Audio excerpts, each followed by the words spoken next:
Welcome in to the Second Cut Podcast. I'm Rick Gehman, and this is your recap episode for this week's Wyndham Championship. A new winner, the 1,000th unique winner on the PGA Tour has been crowned.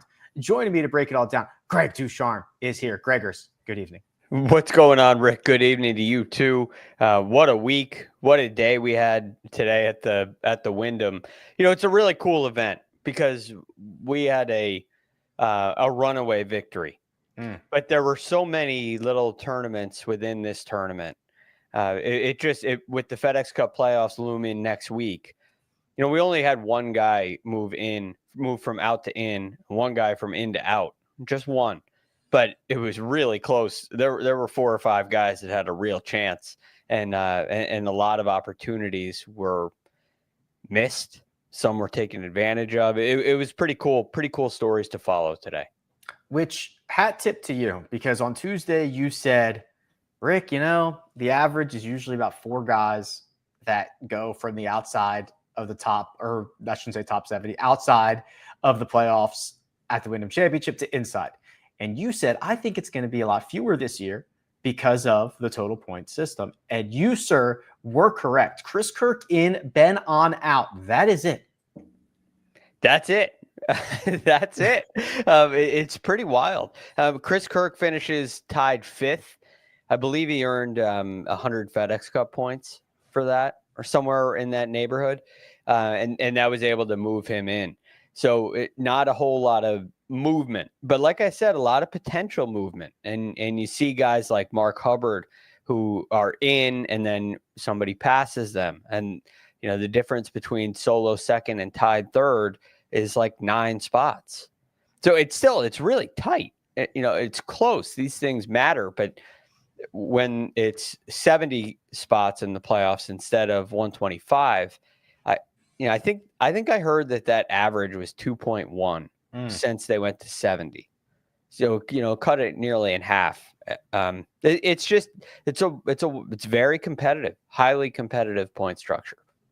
Yeah, and right, just because one guy got in and one guy got out does not mean it lacked drama. There was a ton of swapping right around that mark. We'll talk about it more in just a second, but let us crown, for the first time ever after 7 career runner-up finishes, our 2022 Rookie of the Year is now a winner on the PGA Tour. Cameron Young breaks through. And Greg, it was a little rocky out of the start, having to sleep on a 5-shot lead. You never know what's going to happen. You never know what kind of scar tissue might present itself. We saw Max Grazerman blow us the same lead in a lot shorter time period. And when he made bogey on the first hole, and very sloppily did he, I was a little nervous for Cam Young. Yes. Number one, but it's not very comfortable.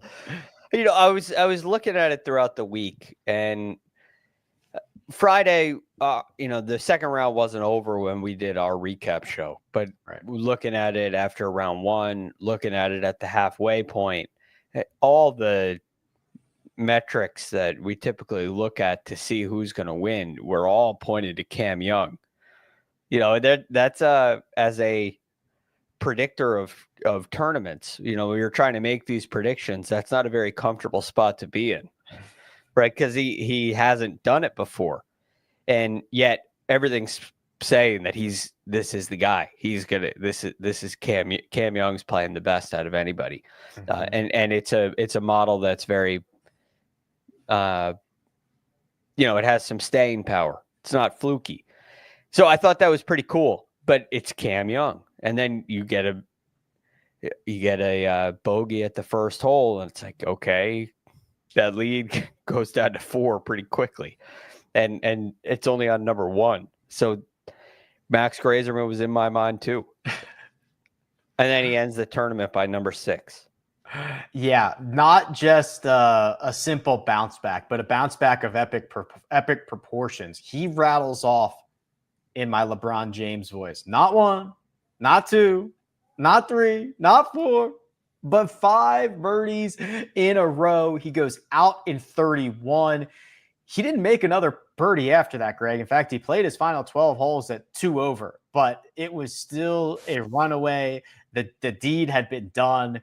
There were, there's the Simpsons meme, like, stop, he's already dead. Like, it was over. Okay. It was over. Cam Young cruises to victory. Yeah. That lead got up to 9 at one point. I believe that was the highest. On Saturday, the lead swelled up to 8 at one point. And this is the thing, like, when somebody's playing good enough golf to develop a 8 or 9 shot lead, not in round 1, not Thursday morning. I guess it doesn't even happen Thursday morning, but right. It doesn't happen very often. You're not going to give that kind of lead up, and it comes back down to 3 or 4, but these things balance out. And this was beyond balance. What we're looking at here, this was Cam Young beating Cam Young in a way, like beating all the doubts or any of the questions that he had in his mind. He beat him back.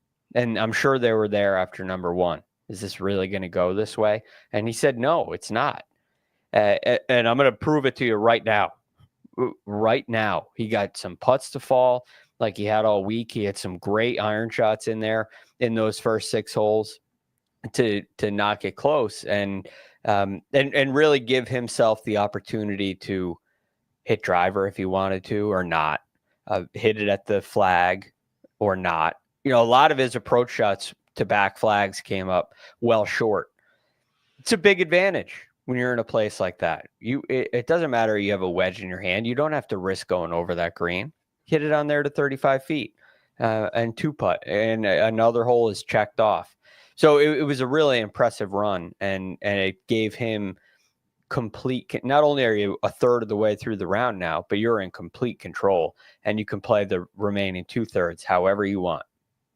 The final number with the flat stick, 10.3 strokes to the positive, the best putting event of Cam Young's career, the 7th time this season that anybody on the PGA Tour has gained at least 10 strokes putting. Only the second winner, Cam Young and then JJ Spaun at the US Open, also surpassed 10 plus strokes with the flat stick over the course of their victory. We are almost contractually obligated to say 2 things right now, Greg. One, is this a floodgates situation, right? Which is, has there ever been, what's the latest example of a floodgates situation? Scotty, I guess. Scotty. Yeah. 2022 Waste Management. That was floodgates. Finau won and I guess that wasn't really his first win. But there was a period of time when Finau rattled off a couple. Maybe it was it the Rocket Mortgage that was his first full field event? And then like the Northern Trust or something? Then he won the Northern Trust, and I may be mixing years with him. Paul in the chat says David Duval. That's a good one that's mentioned a lot. I tend to think that the last 2 legit floodgate situations are Scotty Scheffler and David Duval. But we talk about them like they are like they could potentially happen every single time a guy every week. Yeah. Yeah, it's an interesting thing because how many really great players are there that struggle to win for the first time? And they're good enough to where they're going to win a lot very often. It's oftentimes when a guy gets to his first win, they trend, their game gets to a peak and they win, and then you kind of come back to where you should be in the pecking order, kind of a thing. It's rare to see somebody just completely level up. Yeah, he's not gonna go another 93 starts before he wins again. But I also don't think he's going to win 10 of his next 93. No, that would be right. Like a 10 or 15% win rate would be very high. It would be very high. And look, Cam Young has put himself in position to win a lot. 7 runner-up finishes before this first win. That's and he's done it in big events as well. That's big time stuff. But he has not been the consistent performer that would make me think, he's going to challenge Scotty Scheffler for world number 1. Well, okay, then let me get to topic number 2 that we're contractually obligated to talk about, and that is Is he now a Ryder Cup captain's selection frontrunner?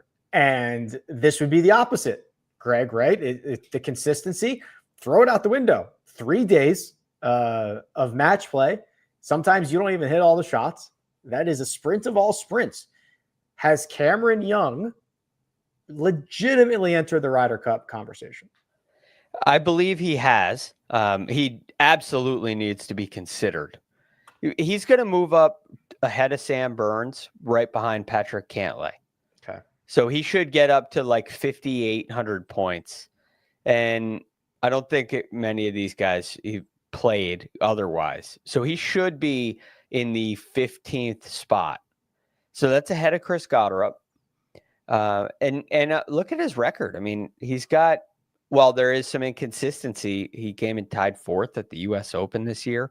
You may not have remembered that. Tied 4th at the Canadian Open, 7th at the Truist. And his other top 10 finish was at the Century, where he finished tied 8th. Make of that what you will. I think there are a number of good, strong finishes to go along with a win that help. I like what he's done in majors through his career. I think he's performed better in bigger events than in small events. And he won a New York State Open, the first amateur ever to win a New York State Open at Bethpage Black. He set a course record at the time, shooting 64 there. So being from New York helps. If he didn't have the local ties to Bethpage Black, I would probably still have him on the outside of my list, outside of consideration.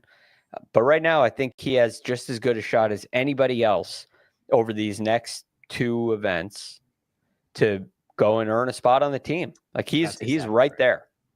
Go take it. Right. Leave no doubt that you should be on this team. The other thing that I like, that I think, we've talked about this for 4 years, about just kind of the raw talent that he possesses. The thing that I always liked about Cam Young is that if you go look at his 7 runner-up finishes, and I don't have them in front of me, they're at a lot of different types of golf courses. I think it's like he's got like one at Harbor Town, and he's got one, like they're just all over the place, which I think is always a really good sign about your chances and the way that you're projected moving forward, is when you are not pigeonholed into a specific type of golf course. Yeah, I have them, well, at least some of them right here. So we have the Open. Yep. At St. Andrews, right? At St. Andrews. This doesn't count, but Saudi International. Okay. That's obviously in Saudi Arabia. The match play in Austin. Austin, yeah. That's where he lost to Sam Burns, I believe. Sam Burns in the finals, I think, yeah. Valspar. Okay, which is in Florida. Yeah. So that's a couple. I know he has one at Harbor Town. Sanderson Farms. There you go. Yep. Genesis. Yep. Okay, that's Riviera. Riviera Country Club of Jackson. Riyadh Country Club, or wherever they played that in Saudi Arabia. Yep. Like, these are like very, very different golf courses. You got this was the Wells Fargo in 22. That was not at Quail Hollow. That would have been at TPC Potomac, which was rainy, tough. It was nasty all week long. Yep. Rocket Mortgage. Okay, wide open. Detroit Golf Club. Yep. Bombers Paradise. I think. Doesn't he have one at Harbor Town? Am I making this up? That was the one I was most confident in. I think you might be right, Rick. Let's see. That would be the RBC Heritage. His results. No. Tied 3rd. 2022 tied 3rd. Maybe I thought that was a runner-up. Yeah. I do that with the PGA in 22. He missed out on a playoff, not by much. But it's still, it goes to your point. He's contended, he's finished very well at Augusta National and St. Andrews, and wide courses and narrow courses, long courses, short courses in the north, in the south, Bermuda, Bent. It's good stuff. It's a good point. A Sunday 68 en route to victory. Congratulations, Cam Young. Now you get the burden of proving yourself for the Ryder Cup team over the course of the next couple of weeks in the playoffs. It was not the same story for his group mate. 7 shots worse for Nico Echeverria in the final pairing. And Greg, I'll tell you what, I did not see this coming because he had a chance on the first hole to get a 2-shot swing. He made par. He turned in 34, which was 1 under, and was still very much the prime candidate to be the winner without, right? The winner without Cam Young, the solo second. And then he makes the turn, bogeys 10, doubles 11, doubles 12. And these looked like shots a 7 handicap would hit. Yeah, a couple of sloppy chips, a couple of missed short putts, made a complete mess of 12. What did he thin that? He thinned his chip shot there. He had it 40 feet past the flag from just on the front edge of the green. Couple misses from just, failed up and downs from just off. It was definitely disappointing. This is that case where I wonder, are you, I call it like flying too close to the sun. You get up there and you're playing great and you're in the mix, and then all of a sudden you realize you're not going to do it. And I'm not going to call it quitting, but there's like an energy release. Yeah. He sighs and says, okay, well, I gave it my best. I got as close as I could. I take one uncommitted swing, something horrible happens, and it's easy to kind of just go through the motions for a couple holes. Right. And you don't know what you're thinking about. You're thinking, oh, if I just made that, I would have been within 5. I had him. And it's really easy for things like that to get in your mind. Whereas if you're like Mac Meisner, who's coming from a ways back, you go into the day not thinking you have a chance to win anyway. You just go play, and it's a much different position than being in the final group, looking at the only guy that you have to beat, and you got to beat him by a lot. You're the only one who can really change this tournament. Tough place to be. Didn't go his way. Missed a couple opportunities too. The putting really took a downturn today. Yes, for a guy that has been just a phenomenal putter ever since he switched to the claw last fall. It was not great today.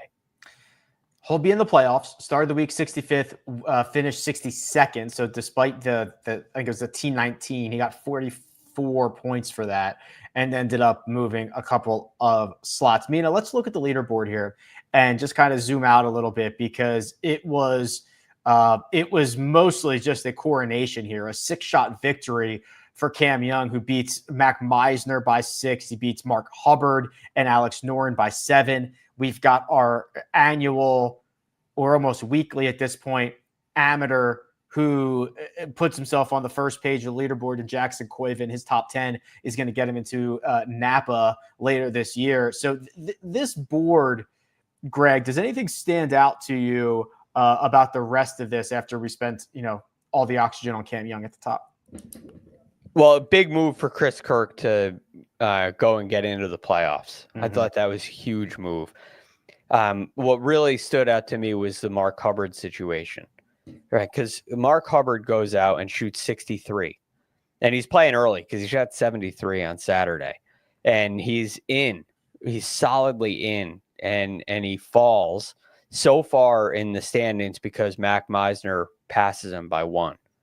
And the difference that made, it highlights how important it is to have these events where you get near the top of the leaderboard. Like T3, T25, T26, not that big of a difference. T3, T4, huge difference in the points. And it really sticks out this time of year. So when you get yourself up there in the mix on that leaderboard, how many points did you say Echeverria got? 44? 44. Yeah, I mean, for all intents and purposes, he should have finished second. He lost like 260 points. by having that little, on 10, 11, and 12, having that little fall. It's like a huge number. So that's what really stood out to me with Mark Hubbard is how not anything that he did. I thought he played great, put himself in great position. I think that at 77, it's still a nice place to be when you only got 100 cards to play for. But he can go into the fall and freewheel a little bit. But it just highlighted to me how important each of those spots are throughout the entire season, especially when you get up inside that top 10 where there are big point fall-offs.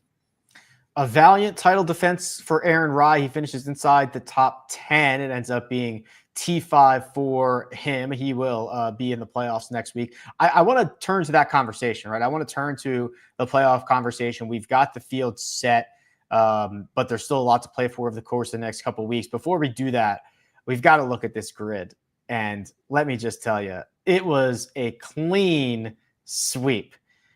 Unfortunately, it was all red. Actually, I shouldn't say that. Mark had, which one did he win, Mina? Did he win the bonus bet or did he win the Max Homa?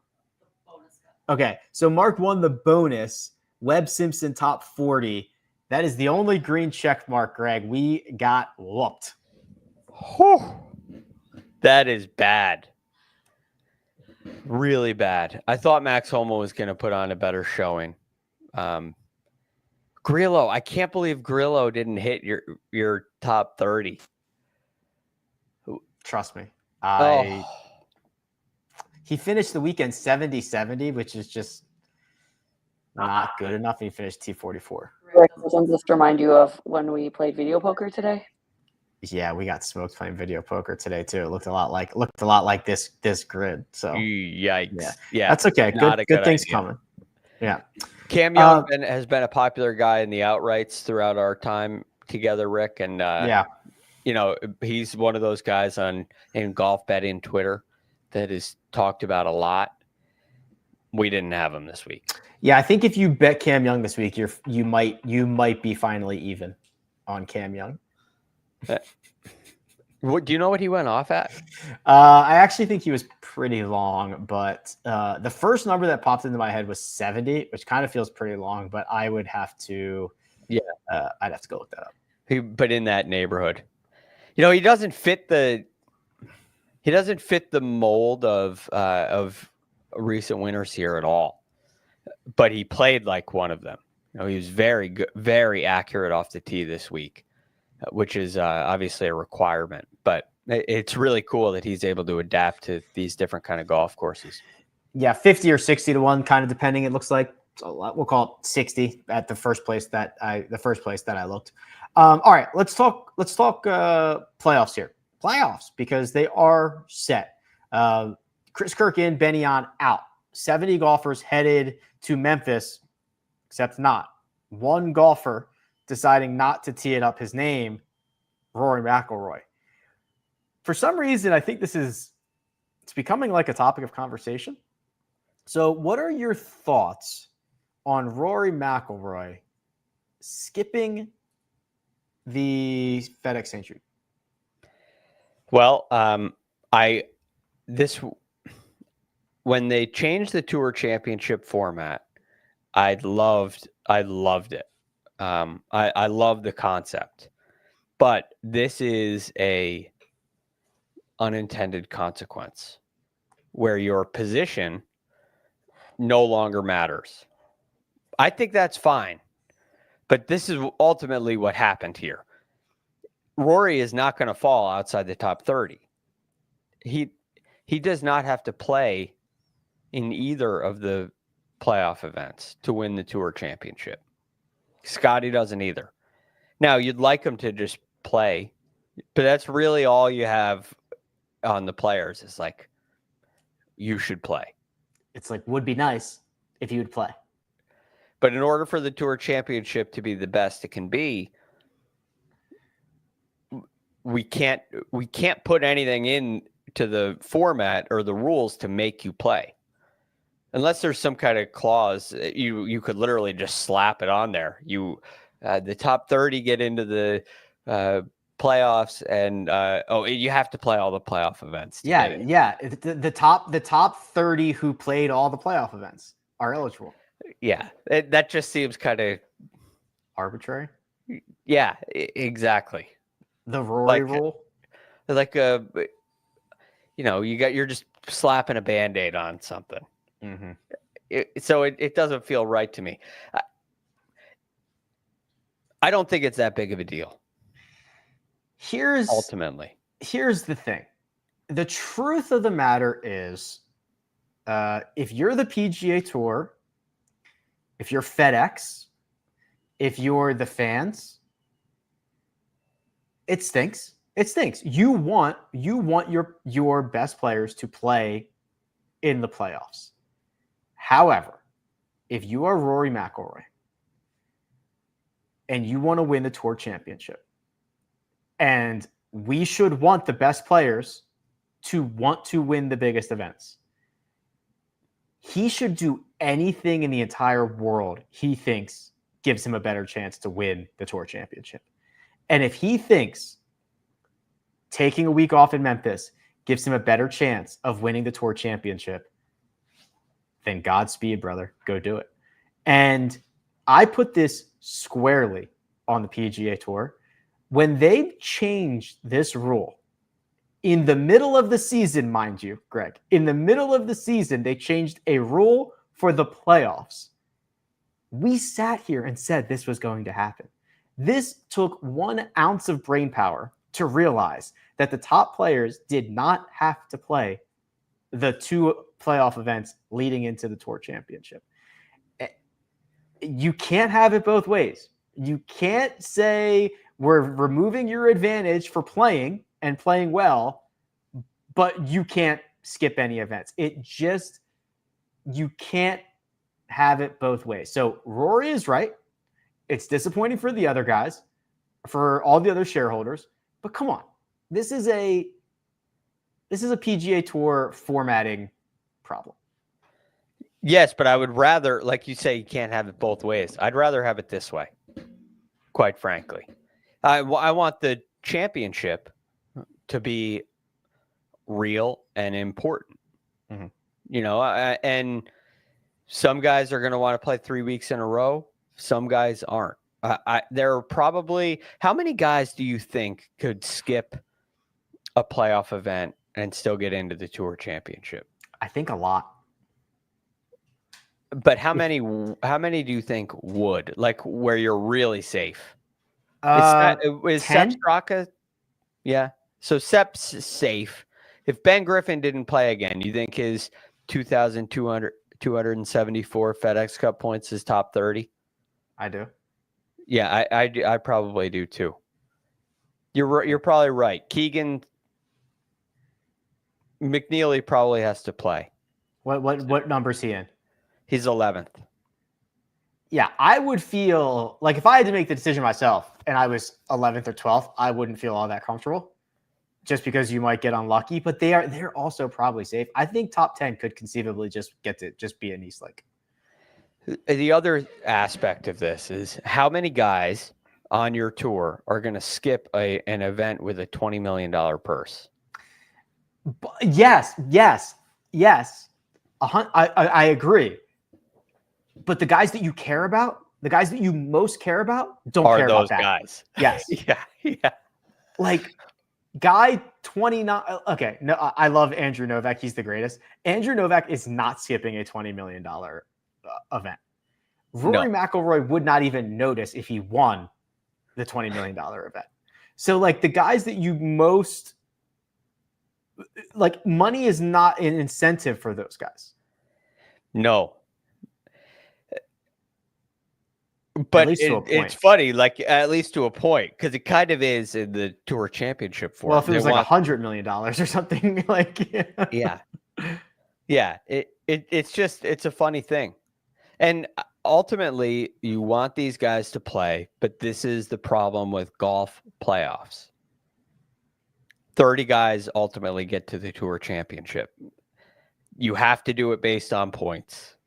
There's only one solution to that. You would have to change the entire format And it would be a rolling, like the playoffs would have to, the first event would affect the second event. Yes. It's So here's the thing.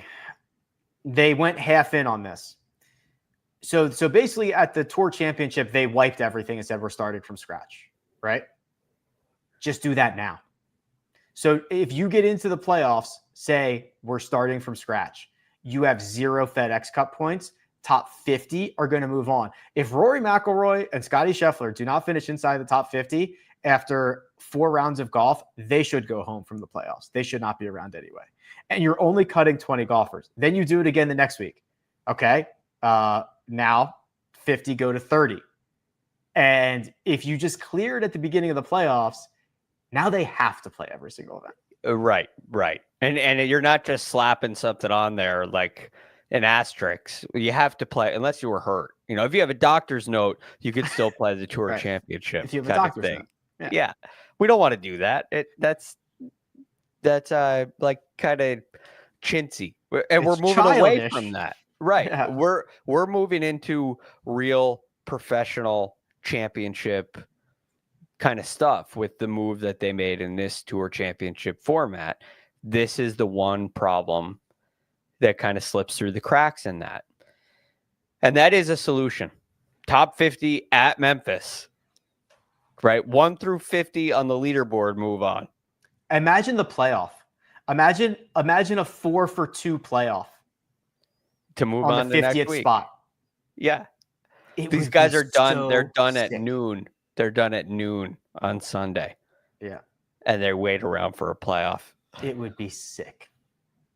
And then do it again the next week. If your stars cannot finish 50th out of 70 and 30th out of 50, they shouldn't be winning the Tour Championship anyway.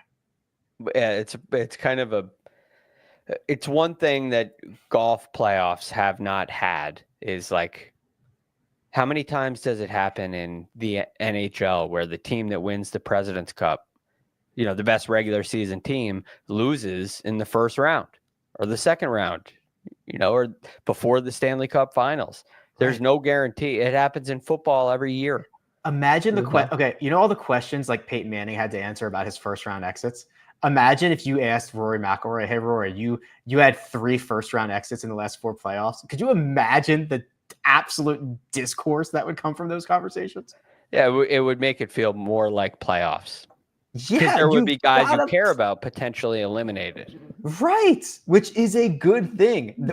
Golf just demands and rigs the system so that its best players are around for television at the end and around for sponsors at the end and around for, it's like, you know, if the I don't even know what a good example would be. If the Jaguars play the Dolphins in the Super Bowl, like the Super Bowl is still going to go on and it's still going to be the most watched Super Bowl in the history. Like, you know what I mean? Like it just, and I understand those are probably 2 AFC teams. They are. Possibly. Okay. I know somebody was like already somebody was typing it into the chat. I assure you that was happening. Rick, you idiot. They can't possibly play each other in the Super Bowl. Like I know, but yeah. I get your point. You just have to own it. We'll do it again next year. Yeah. Yeah. It's the only solution that I think really makes sense. That being said, without completely blowing it up. Sorry. Without like completely starting from scratch. Yes. And I also don't think this is a bad thing, right? I think you want your players to focus on winning the championship. And it's almost like a reward for the regular season. Now, it was a big problem when they first started the playoffs. The problem was Tiger, who would get himself, you know, in 2007, 2009, because he was hurt in 2008. He would skip one of the 4 playoff events. And so they went through some programs like going from 4 to 3 playoff events to try to get everybody to play and all. I don't really care. We need you playing in the playoffs. And so they did a couple things like that to try to stop him from doing that or stop somebody in that position from doing that. That had a lot to do with Tiger. I think this event is still going to be perfectly fine without Rory playing. And I think the playoffs as a whole will be perfectly fine without Rory playing. We'll see what kind of backlash he takes from the media. I would I'll be very curious what kind of questions he's asked at the BMW. The answer better be none. Okay. I'll be in Memphis next week. So I'm looking forward to that. Hopefully I'll be able to offer some good insights and all that fun stuff. But I have to put a pin in this conversation right now, Greg, because I have to go to the airport and catch a flight. Yeah, don't miss your flight.